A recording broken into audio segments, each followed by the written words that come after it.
Schweizer Filmwochenschau begleitet die neuen Rückstoßflugzeuge unserer Armee die englischen Vampire auf einem Flug in den Bergen. Das Treibstoffgemisch 1 Liter Öl auf 199 Liter Petrol. Wir sehen die abgedeckten Brennkammern und die Luftansaugschächte. Unsere Militärpiloten, von englischen Spezialisten geschult, lernen erstaunlich schnell mit den neuen Maschinen umzugehen. Kontakt! Kontakt! Die Turbine auf dem Grund des Ansaugschachtes ist das Herz des Flugzeuges.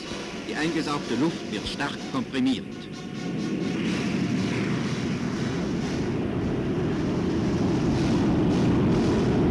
Jetzt dreht die Turbine mit ungefähr 10.000 Touren und das ist noch nicht einmal ihre volle Leistung.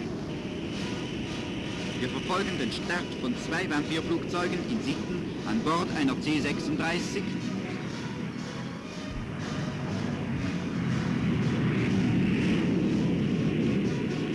Wir sind von der unerhörten Beweglichkeit der neuen Maschinen ebenso überrascht wie die Leute in den alten Walliser Dörfern.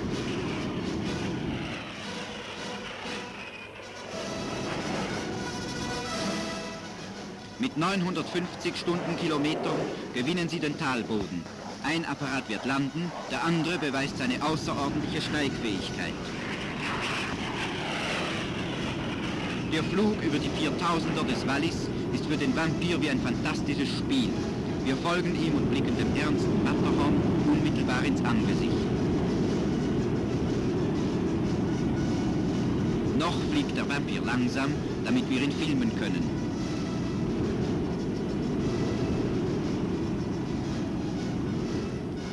Aber plötzlich erleben wir, was es heißt, mit 850 Stundenkilometern überholt zu werden.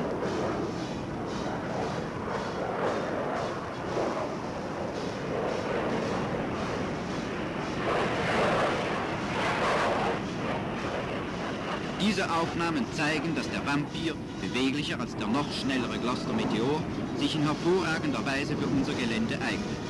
Für die Ermöglichung dieser ebenso ungewöhnlichen wie aufschlussreichen Flugaufnahmen haben wir den Leitern der Abteilung Flieger und Flap und mehreren ausgezeichneten Militärpiloten zu danken.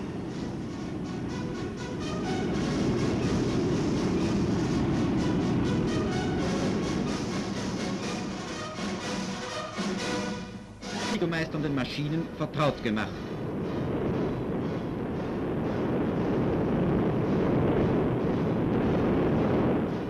So werden die Mustangs bis zum Eintreffen der wendigeren Vampirs eine wirkungsvolle Verstärkung unserer Luftwaffe bilden.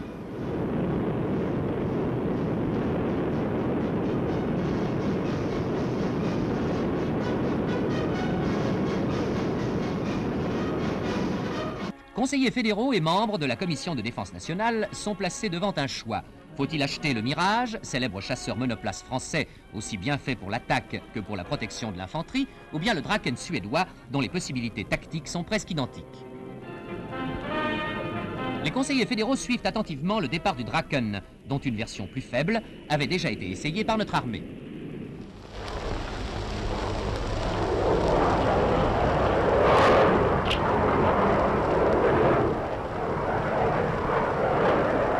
Avec cet appareil d'une grande maniabilité, la Suède, neutre elle aussi, a réussi cette gageure d'équiper son aviation de ses propres appareils à réaction.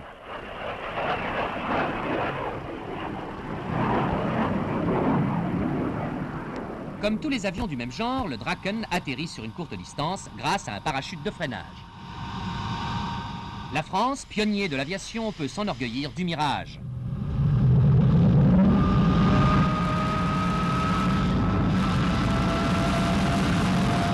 Avec une stupéfiante adresse, le pilote montre les qualités de l'appareil. Le Mirage, avec sa puissance ascensionnelle et sa maniabilité, ne le cède en rien à son concurrent suédois. Au tir, on le voit, les pilotes suisses sont redoutables. Et le Draken est aussi précis que le Mirage. Bientôt, les autorités compétentes devront décider lequel des deux appareils convient le mieux à notre armée. Dans l'histoire de notre aviation, le premier Mirage fabriqué en France est arrivé en Suisse. Sa vitesse à l'atterrissage, 320 km à l'heure, nécessite un parachute pour le freinage. Il y a 3 ans que le groupe d'achat d'avions militaires de notre pays a choisi parmi d'autres modèles étrangers proposés cet avion à réaction français capable d'atteindre Mach 2, c'est-à-dire la double vitesse du son. Nos aviateurs ont donc à leur disposition un engin remarquable.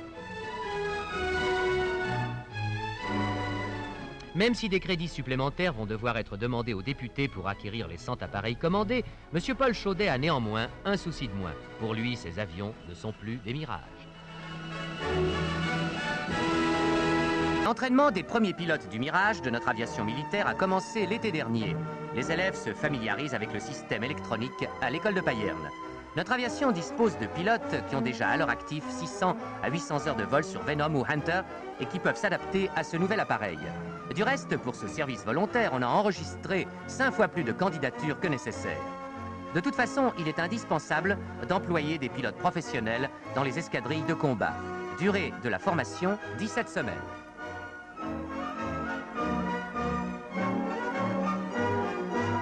Le temps pluvieux n'est pas un obstacle pour les vols de démonstration, bien au contraire.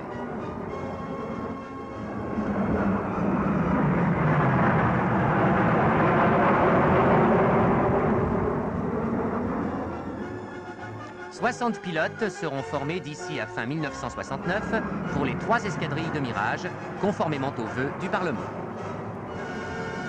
Les vitesses élevées des avions exigent d'autres moyens. L'un de ceux-ci est le système semi-automatique d'alerte et de conduite Florida, dont l'armée vient d'être dotée. En plus d'une antenne radar, l'élément principal du système est un calculateur électronique, un computeur, qui transmet une image complète de la situation aérienne sur un écran radar. Dans la centrale d'engagement, on vient d'identifier une formation ennemie se dirigeant vers la Suisse. Sur l'écran, elle est signalée, déjà sur sol étranger, par une petite flèche inversée. Si l'officier opérationnel, au cas où plusieurs avions apparaissent simultanément, veut avoir des renseignements plus précis sur l'un d'entre eux, il peut l'entourer d'un cercle, sur quoi le computer livre immédiatement le cap, la vitesse et l'altitude de l'avion en question.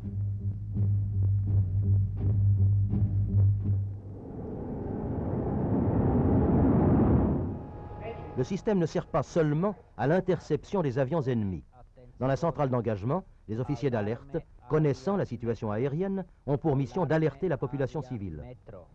Alarme avia metro. L'alerte est diffusée par les différentes centrales d'émission d'alerte et les centrales d'alerte de la protection civile réparties sur toute la Suisse. Fliegeralarm.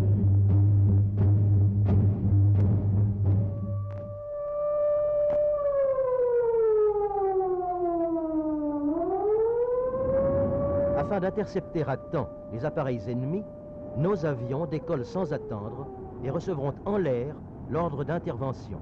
Si plusieurs formations étrangères menacent en même temps notre territoire, le computer désigne automatiquement les avions entraînant le plus grand danger.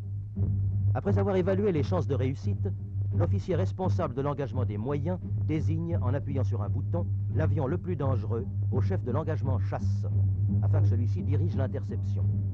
L'avion ennemi attaque du secteur nord-est. Notre Mirage attend dans la région des Grisons. Le computer donne automatiquement au chef de l'engagement en chasse la meilleure géométrie d'interception, ainsi que les données exactes de vol, cap, vitesse, altitude, qu'il va transmettre à son pilote. Lily Corso 304, descente bis 85, und pressione 132, répétez. Bravo Fox, capito Lily Corso 304, descente 85, pressione 132. Si une correction de cap s'avère nécessaire, le computer donne automatiquement les nouvelles données qui seront immédiatement transmises au pilote. Bravo Fox von Stella, dann Lily Corso 160, Diaboli Nase 30 km. Répétez Corso. Bravo Fox, 160. Bravo Fox, dann Lily Corso 297 und pressione Mach 110, répétez. Ok, bravo Fox, Lily Corso 297, mit pressione 110. Dès que le Mirage a repéré l'avion ennemi sur son radar de bord, le pilote termine la mission seul. Si le chef de l'engagement décide d'intercepter un avion ennemi avec des fusées sol-air, il désigne cet avion ennemi au chef de l'engagement engin.